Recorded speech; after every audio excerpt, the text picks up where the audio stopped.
My name is nevo zisin. I use they them pronouns. I'm a Capricorn sun with a Virgo rising and a Scorpio moon. You can unpack that as much as you want. I was assigned female at birth, came out as trans when I was about 17, then realized I was non-binary. I kind of come out every 2 years just to keep people on their toes. And I guess now, yeah, some days I just feel like a really powerful woman, and other days I feel like a faggy gay boy, and some days I feel like such a dyke, an amalgamation and combination of everything and nothing. That's my quick answer. Grew up in Caulfield in Melbourne, the Bagel Belt, very small Jewish community, insular in a way that is both stifling and safe. What are your hobbies? I don't get asked this question much as a trans person. We don't really get hobbies, do we? Well, I guess activism is a hobby. I make tiny things. This earring out of clay. I make little fairy gardens and tiny little mini things. It's kind of a way for me to battle with my perfectionism, being an educator, dating, queering, taking up space as a trans person. Yeah, those are hobbies, right? Coming out as a lesbian for me felt like the answer to why I had presented as a boy as a young child. Then as I later reflected, I realized I was 4 when I started telling people I was a boy, so it actually wasn't about my attraction to anyone else, and it wasn't about anyone else full stop. It was just about myself and my own self-expression. When I was 17, that kind of started boiling up, and I had to unpack all of that again. At the same time as going through year 12 and depression and anxiety. Really good timing. Highly recommend. We're fed so many cis narratives around transness, especially from the medicalization and pathologization sector. So I think I used a lot of language that I didn't necessarily agree with. Born in the wrong body, a male brain trapped in a female body,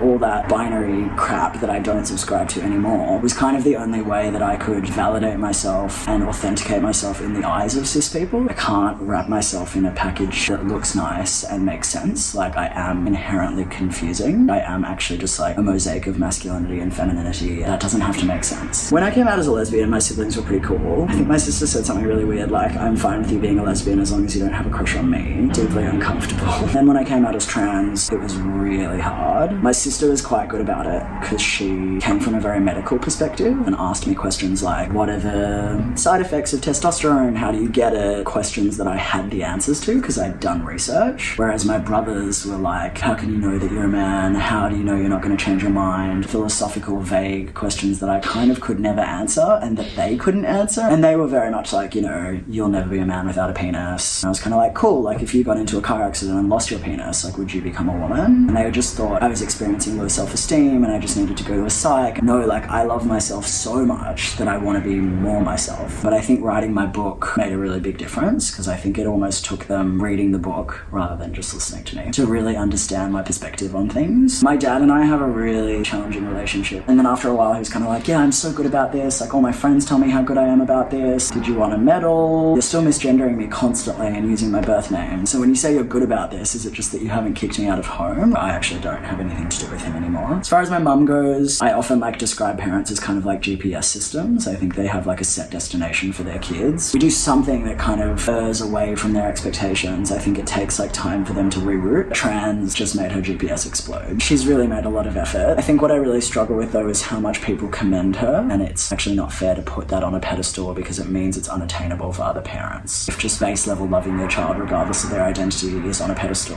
where does that leave us? I never expected that I would get dysphoria from being read as a cis man, and so when it happened it hit me like a ton of bricks. So I think being very visibly queer, dressing really femme sometimes, I'm always really worried. I'll say to my friends do I look straight? And they're it's just not possible. I don't think you realize what you look like. Yeah, fucking with gender in the ways that I do, wearing nail polish, wearing lots of jewelry, having long hair, dating people of all different genders makes me feel really affirmed. Not taking public transport, huge privilege that I can drive my car and don't have to do that. But on the good days I feel really hot, and when people stare at me I'm oh, it's because they want me. And on the bad days it's because they want to kill me. And then surrounding myself with safe bubbles to debrief and unpack. I don't really go out that much. I really like my bed. I feel lucky to live in Melbourne. As much as our community can eat itself alive and be incredibly cannibalistic, I actually don't need to move in cis het spaces or even cis gay spaces ever if I don't want to and still get my fair share of queer community. Nightlife is not necessarily where I find myself. I'm just too much of a Capricorn to go out late at night because I got stuff to do the next day. I don't have time to recover. I think my queer community comes a lot in one-on-one conversations and potluck dinners that I have at my house with dumpster dive food, spaces where you can talk talk really freely and openly about your complex, nuanced feelings that cannot be divided into some sort of binary. It's like a little bit more nuanced and complicated and grey area. I think the thing about kids is like they don't know that they're different until they're told. We're not born inherently hateful. I think that's something that we learn, and I think it comes from deep social conditioning, from the fact that like gender norms and expectations are oppressive